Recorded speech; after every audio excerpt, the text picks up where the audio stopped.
So this is honestly one of the biggest mistakes you can make on eBay, and one that will cost you the most amount of money.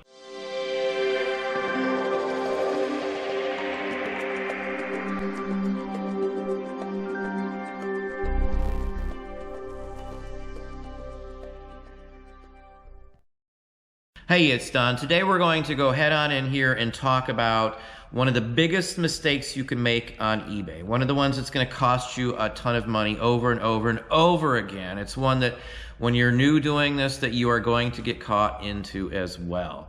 Now, there's a bunch of other mistakes you can make that would get you kicked off the site, but that goes without even saying. I shouldn't have to bring those up. You follow the rules, don't break the laws, don't rip anybody off, ship on time, and everything should be good to go on eBay. That's the basis on what you got to make sure you're doing. Don't lie about stuff, list them correctly. If there's an issue, take care of it. You know, all the givens, but you're still going to make this mistake, and that comes in when you're pricing your eBay items.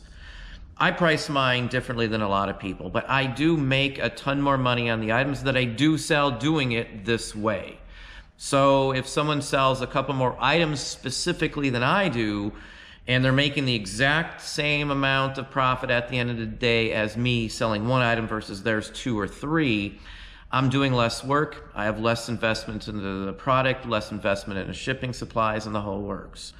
So I do price mine higher. Now I'm going to give you a real world example, a way to show you without a doubt why I price this way and why it works. Now it's not going to work for everyday items like a pair of tennis shoes that everybody knows what it costs, you know, in the real world, not even resales. We're talking just regular everyday people. No one's going to spend 30 bucks on a box of brand new toothbrushes when you can go down to the store right now and get them for 10 bucks. That's the point. Same with, you know, vintage shirts, video games and things like that. There's a set market. There's a generalized range for, you know, a lot of things. So you can't price a certain way in every category this way. I usually do a 3X with the items that I sell. There's high end, there's low end, there's outliers, and the whole works. But my method works, and it works good for me for what I sell. I mess in niches, and on top of messing in niches, I try to have as many up in those niches as I can to draw the most business, the most, you know, repeat business, the most multi-item sales as well, because that's what drives our business. Right now, we're still doing phenomenally well. I'm right there at the verge of fourth quarter numbers right this very second, today, without a doubt. If you're in my Patreon page, I showed you the last week or the week before's current sales live to show you without a doubt. Same goes for my YouTube membership here. You both saw my weekly sales straight off of eBay, nothing hidden other than the buyer's name, address, and information on there. So it's still very doable. The sales are still coming in if you're selling the right items. You're working your store, you're listing. Again, if you're in Patreon or my YouTube membership, I went over pretty much what we're doing and what is working when I showed that video and showed my sales. So it's not, you know, fictitious to say that there's a large number of sellers right this second that are still doing phenomenally well. Now, I know there's a bunch that aren't doing very well. A lot of folks who are newer to this and such forth who haven't found their way or haven't figured out what works best for them. I personally can only tell you what works for me.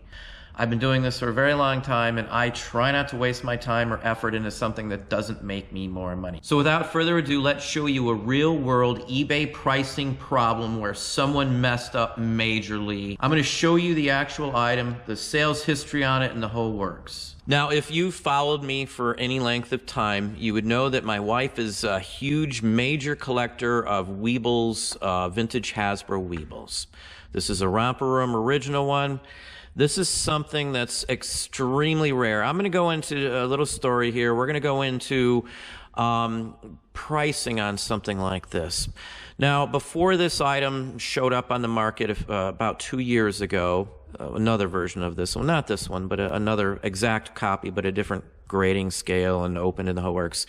The rarest Weeble out there was the Raggedy Ann and Andy custom logoed train set for Weebles. We have that. It's in the box. The same works.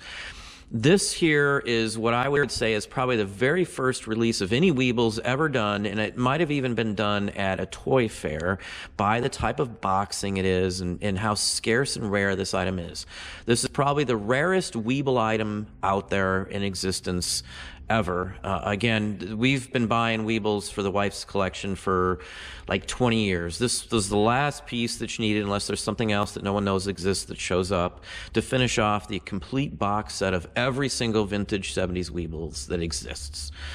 This is it. We still need one single Weeble, but that's a demo, pre-production run in the whole works. But this is actually the rarest example out there. Now, I bid on one of these for the wife about 2 years ago, and we'll show you that.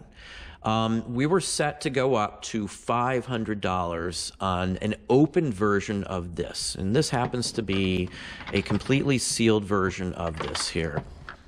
Now, if that was $500 for a sealed version, we would have easily went $800 to $1,000 to get this piece right here to finish off the complete every Weeble box that you can get, all the packaging, all the carded ones with the bubbles and the whole works. This would have been the last piece there, and it's sealed. I know what it looks like because I bid on the last one there and the whole works. Now, again, this one's rare because it's a promotional one. It's listed as a Lifestyles. It's all the family. It's in a cardboard construction box that doesn't match anything else they did, and the back of it doesn't advertise Weebles. It advertises the Romper Room story. That's what this was done. It also has the Jack-in-the-Box figure on there too. It goes into a basic breakdown of the whole Romper Room story and style and how the toys are marked, which is very, very interesting. This is one of the earliest pieces that we can find anywhere.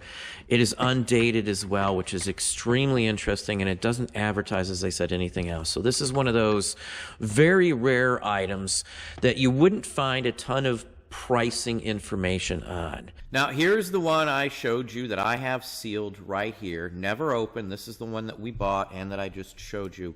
$95 is what my offer was. It was an offer. They bid or they'll accept the highest offer. And it was on an auction format. I literally went and just made an offer, $95.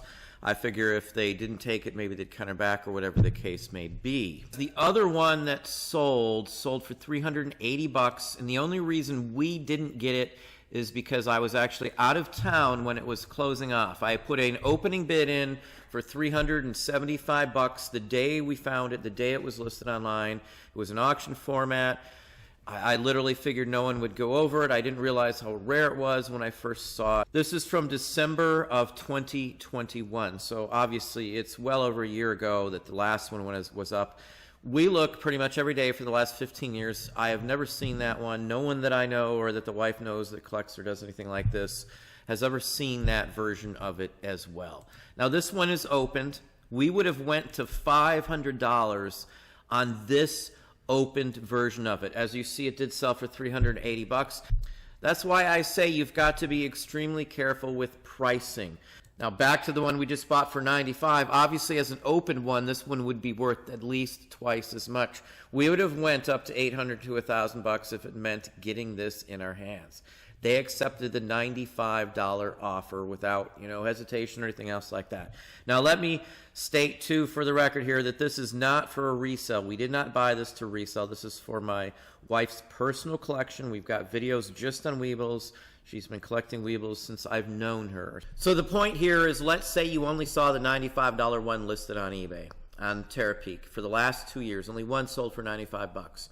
You're going to assume wrongly, as most people that I talk to and do reselling and haven't been in this for a very, very long time do, is price it in that same comparable price range. They might put $125 on it.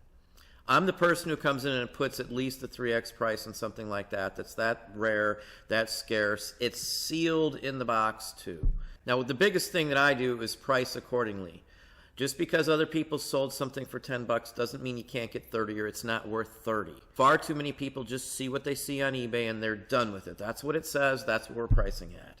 Many times my prices do not even come from eBay on a ton of different items. eBay is not the only source for pricing, and honestly, depending on what you're selling, it's not even the best source for pricing, even things that you're going to sell on eBay. Now, Terapeak's a pretty good tool. I wished it was for 5 years, but 2 years is much better than the 1 year they used to offer.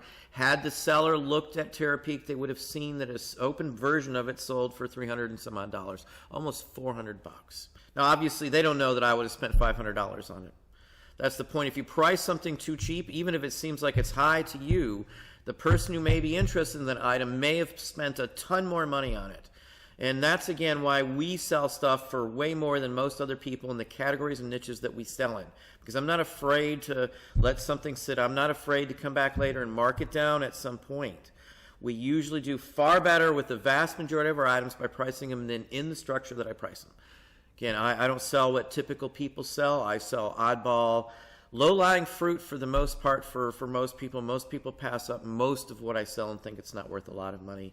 But again, there is a lot of value in the types of items that I buy. But if you can't price them right, your biggest mistake is you're going to be giving away close to $900 on a toy that you could have got $1,000 out of almost, and selling it only for $100. So again, that's the ploy on this. You've got to be able to price accordingly. You've got to. If you don't have a price or you're not going to spend the time to look it up, you're going to sink yourself for sure. You're going to lose. It's going to be your biggest mistake and the reason you're not making money. You're not effectively or correctly pricing your items. If you can't price them, you're never going to make the right amount of profit you want. You're always going to be struggling and you're always going to be leaving money on the table.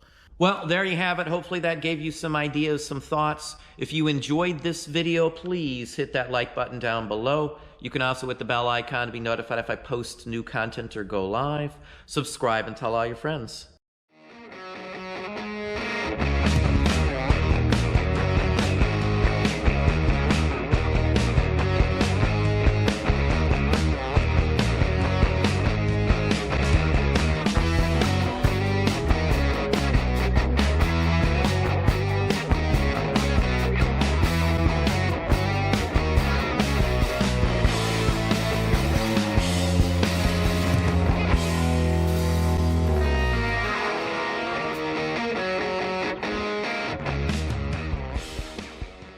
So we're at Architectural Salvage in Toledo, downtown on, I think it's South Ontario Street, looking for doors. They've got, well, this is just a very small portion. I guess it's a whole block worth of stuff salvaged from places. Totally packed. They've got over 4,000 doors.